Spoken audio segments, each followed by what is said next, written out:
కశ్యప ప్రజాపతి భార్య అదితి ఉంది, సంతానం లేదు. అవతల పక్క రాక్షసులంతా ఉన్నారు, దేవతలు ఇంకా పుట్టలే, ఏం చేయాలో తెలియలే. అప్పుడు కశ్యపుడు అన్నాడు, నియమం పాటించు, నియమం పాటిస్తూ సక్రమంగా స్నానాలు చేస్తుండు, ప్రత్యేకించి మాఘమాస స్నానము. అందుకని అదితి ఆ పని చేసింది.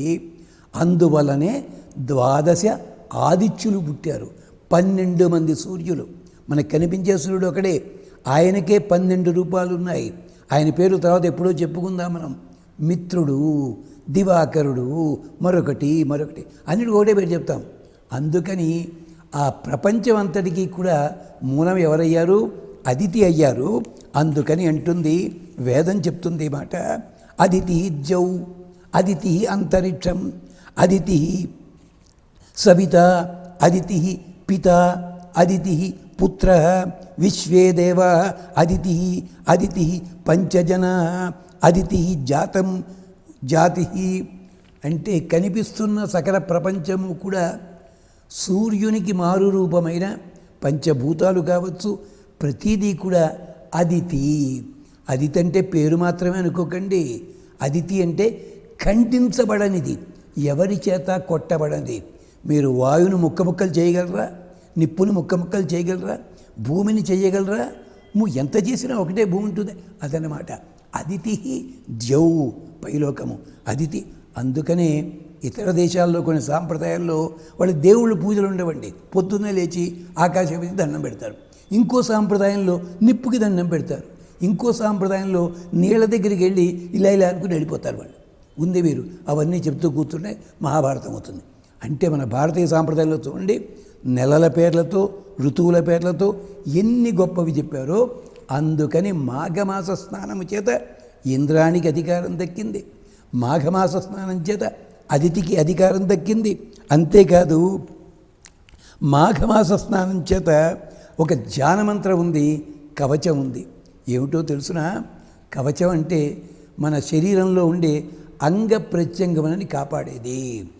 ఓ మాఘమాసమా, నీ దగ్గరకు వచ్చి మేము స్నానం చేస్తున్నాం అంటే ఇదంతా ఎందుకు చెప్తున్నామంటే, మాఘమాసంలో మీరు 2-3 భాగాలు వినకపోయినా విన్న దగ్గర నుంచైనా కనీసం ఈ ఒక్క నెలైన సమయానికి స్నానం చేస్తే అద్భుతమైన పుణ్యము. ఇదే వేరే స్థాయి వాళ్ళు చెప్పినట్టయితే మీరు వేలకి వేల మంది వింటారు, చేస్తారు, మాకు తెలుసది. అందుకని కానీ పురాణాల్లో ఉన్న వైభవాన్ని ఇక్కడ జ్ఞాపకం చేస్తున్నాం. సమయానికి చెయ్యండి. ఏమిటో తెలుసునా? ఆ మంత్రం అంటారు, యోనస్వరణే యశ్చ నిష్టయో జిగాంసతి.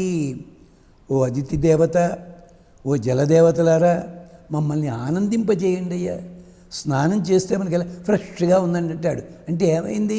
మనకున్న అలసటంతా తొలగిపోయింది, గ్లాని అంతా తొలగిపోయింది. అంచేత నాకు ఆనందాన్ని కలిగించు. అంతేకాదు నన్ను ఎవరైనా అవమానించదలుచుకున్నట్టయితే అలాంటి వాళ్ళు కూడా ఎందుకు వాడు జోలికి వెళ్ళడం అని దూరంగా వెళ్ళిపోతారట. యశ్చ నిష్టయో జిగాంసతి తం దేవా సర్వే అధిధూర్వంతు బ్రహ్మ మమ అంతరం వర్మ.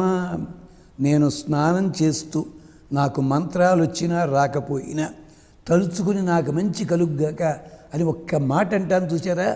ఆ మాట నాకు కవచం అవుతుంది. మీరు నమ్మరు కదండి.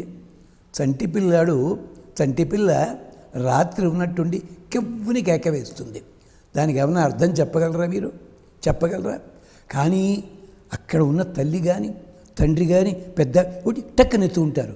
అంటే ఏమైంది? ఆ కెవ్వు అన్న శబ్దం లోపల అక్షరాలేం లేవు, కానీ అది కవచం అయ్యింది, మంత్రం అయ్యింది. అలాగే మీకు తెలియకుండానే క్షేమం కలుగుతుంది. ఇదంతా వశిష్ఠుడు చెప్తూ దిలీపుడికి, నువ్వు ఈ పని చేసావయ్యా, అందుకని నీకు క్షేమం కలగబోతోంది అంటాడు. కొనసాగిస్తాడు.